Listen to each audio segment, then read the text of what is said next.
To every one that hath, more shall be given, and he shall have an abundance. But from he who hath not shall be taken away, even that which he hath.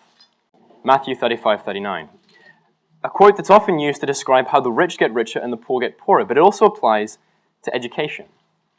You see, those who have an ease at learning to read early on will often go on to great academic success, but those who struggle, those who find those first initial steps incredibly difficult, will actually drop out of school at a much higher rate than their contemporaries.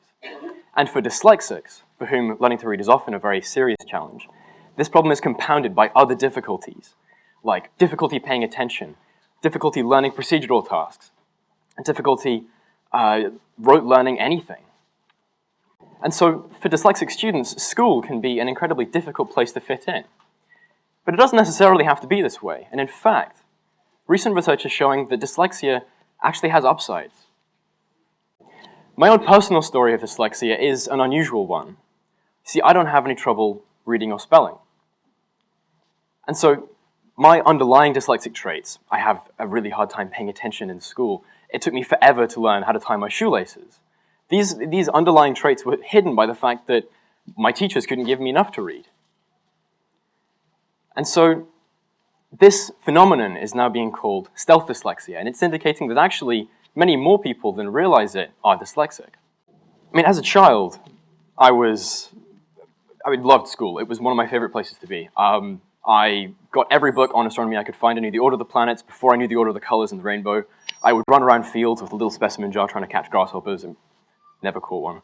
And I was obsessed with everything to do with science. I wandered into a library when I was 8 years old and asked for a book on quantum physics. I had no idea what it was. And so when it came to secondary school, I was so excited. It was going to be this place where I was going to be able to do all these things that I've read about, but in so much more detail. And then I got there. And suddenly I found that actually the way that I wanted to learn was not even remotely compatible with how I had to. My teachers would tell me that the things that I wanted to learn weren't covered until A-level. And so at 11 years old, I would have to wait. And this story continued, that it didn't matter how hard I tried in school, what I gave was never really what was asked for. And as a matter of fact, it didn't matter what I tried, even with the things that I was really good at, I found it really hard to excel. And in fact, it wasn't until one of my teachers found that when he gave me nonsensical German sentences, things like, I have a snake in my trousers, and got me to translate them, suddenly something clicked. And it was amazing. Suddenly all of this education that I wanted was there for me, but only when it was translated into something that I was able to deal with. But you see, I was one of the lucky ones. So many dyslexics never get that opportunity to find the things that they're good at. And instead, they'll drop out of school, never realizing that the way their brain works gives them unique skills and abilities. And see, part of the trouble is that even the help that we give to dyslexics ends up being something that does more harm than good. It can be compared to trying to force a square peg through a round hole. You might make it fit, but it'll never fit perfectly. And imagine what damage is done in the process. See, dyslexia is a problem that stems from a difference in brain structure. It's just a handful of things that, when in combination, can create problems in school. But these things aren't defects, as some would think. They're actually trade-offs. You see, dyslexic brains give up ability in certain areas in order to excel in others. So for instance, tying shoelaces. It's something to do with procedural learning. And so dyslexics find it very hard to learn how to do a given task repeatedly. But because they find it so hard, they often find innovations in those processes and find new and better ways of doing them. Another difference is that the cortex in the dyslexic brain, the neurons in the cortex, are more widely spaced apart. And so it makes fine detail processing very difficult. I mean, when I was asked the question, where's Wally? My answer was always, I have no idea. But when it came to things like seeing the connections between different ideas, between seeing the bigger picture, seeing the greater theme, suddenly that was something that I was able to do, as many other dyslexics are able to. And so part of the challenge is that no two dyslexics are the same. And so not only are all of our challenges very different, but also all of our strengths are very different. And it's up to us to try and figure out what those things are and how we can develop them. And equally, it's up to our teachers and to our families and to our friends to help us identify those things and to say, well, yeah, maybe you have a problem over here, but maybe over here is something that you can really be good at.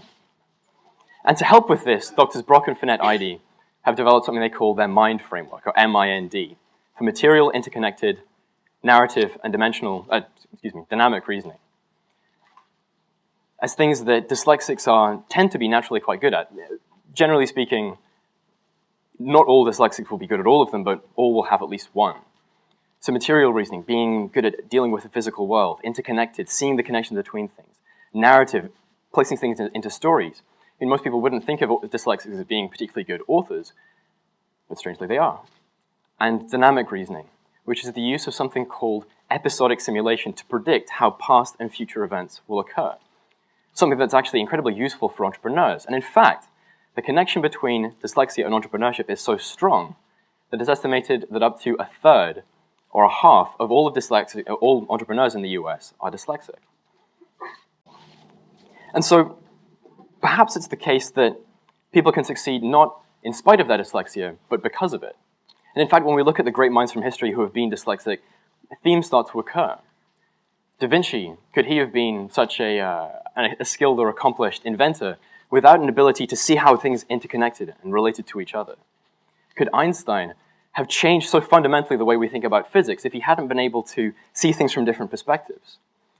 And would Bill Gates or Richard Branson have been such incredible business leaders if they hadn't been able to see gaps in the market and see what things could meet those needs?